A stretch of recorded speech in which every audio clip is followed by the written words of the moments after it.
ഓരോ ക്രിക്കറ്റ് മത്സരത്തിലും കളിക്കിടയിലും കളി കഴിഞ്ഞും ഒരുപാട് സംഭവങ്ങൾ നടക്കാറുണ്ട്. ചിലപ്പോൾ അത് വാക്തർക്കത്തിലേക്ക് പോകാറുമുണ്ട്. ഇന്ന് നടന്ന CSK-RCB മത്സരത്തിലും അതുപോലെ ഒരു സംഭവം നടന്നു. അനുജിത് റാവത്തും ശിവൻ ദുബെയും തമ്മിലാണ് പ്രശ്നം നടന്നത്. ശേഷം ഡുപ്ലസിയും ഇടപെട്ടു. ഈ ഒരു സംഭവത്തെ പറ്റിയാണ് നമ്മൾ ഇന്നത്തെ വീഡിയോയിൽ നോക്കുന്നത്. ഇത്തരം IPL ന്യൂസിന് വേണ്ടി ഈ ചാനൽ മറക്കാതെ സബ്സ്ക്രൈബ് ചെയ്യൂ. CSKയും RCBയും നേർക്കുനേർ വരുമ്പോൾ ഒരു ആവേശ പോരാട്ടം ആരാധകർ പ്രതീക്ഷിച്ചിട്ടുണ്ടായിരുന്നു. എന്നാൽ CSK അനായാസമായിട്ട് കളി ജയിച്ചു. അവർക്ക് RCB ഒരു എതിരാളിയായിരുന്നില്ല. ശരിക്കും RCBക്ക് വിളിച്ചത് ബാറ്റിങ്ങിലാണ്. കുറച്ചും കൂടി റൺസ് സ്കോർ ചെയ്യണമായിരുന്നു. അവസാനം മാത്രമേ RCB അടിച്ചു കളിച്ചിട്ടുണ്ടായിരുന്നുള്ളൂ. മധ്യനിര ഫ്ലോപ്പായിരുന്നു. അതുപോലെ CSK മികച്ച ബൗളിംഗിൽ നിന്ന് പുറത്തെടുത്ത് RCB ടീമിനെ തോൽപ്പിച്ചിരിക്കുകയാണ്. ഇന്നത്തെ മത്സരത്തിനിടയിലാണ് ആ സംഭവം നടന്നത്.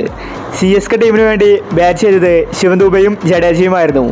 ഈ സമയത്ത് കീപ്പറായിട്ടുണ്ടായിരുന്നത് അനുജിത് റാവത്തായിരുന്നു.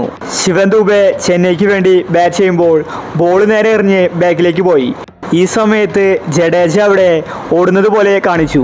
ഈ സമയം അനുജിത് റാവത്ത് വേഗം ഓടി വന്ന് ബോൾ നേരെ ജഡേജയുടെ ഭാഗത്തേക്ക് എറിഞ്ഞു. ബോൾ നേരെ ബൗണ്ടറിയിലേക്ക് പോകുന്നത് കണ്ട് ജഡേജയും ശിവൻ ദുബെയും ഡബിൾ ഓടി. ഈ സമയം അനുജിത് റാവത്ത് അമ്പയറുമായിട്ട് ചൂടായി.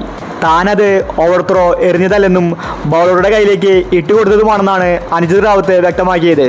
എന്നാൽ ശിവ ദുബെ പറഞ്ഞത് അങ്ങനെയല്ല, അത് ഓവർ ത്രോ ആണെന്നാണ് താരം തറപ്പിച്ച് പറഞ്ഞത്. ചെറിയൊരു വാക്ക് പോലെ അവിടെ നടന്നിട്ടുണ്ടായിരുന്നു.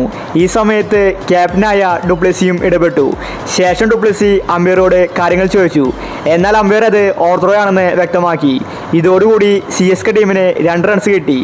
എന്നാൽ കീപ്പറായ അനുജിത് റാവത്തിനെ അതത്ര ഇഷ്ടപ്പെട്ടിട്ടുണ്ടായിരുന്നില്ല. ശിവൻ ദുബെയുമായിട്ട് താരം എന്തോ പറയുന്നുണ്ടായിരുന്നു. എന്തായാലും CSK ആദ്യ കളി തന്നെ ജയിച്ചിരിക്കുകയാണ്. RCBക്ക് തോറ്റുകൊണ്ട് തുടങ്ങേണ്ടി വന്നു. അപ്പോൾ ഇന്നത്തെ കളിയെ പറ്റി നിങ്ങളുടെ അഭിപ്രായങ്ങൾ താഴെ കമൻറ്റ് ചെയ്യുക. ഇത്തരം IPL ന്യൂസിന് വേണ്ടി ഈ ചാനൽ മറക്കാതെ സബ്സ്ക്രൈബ് ചെയ്യൂ.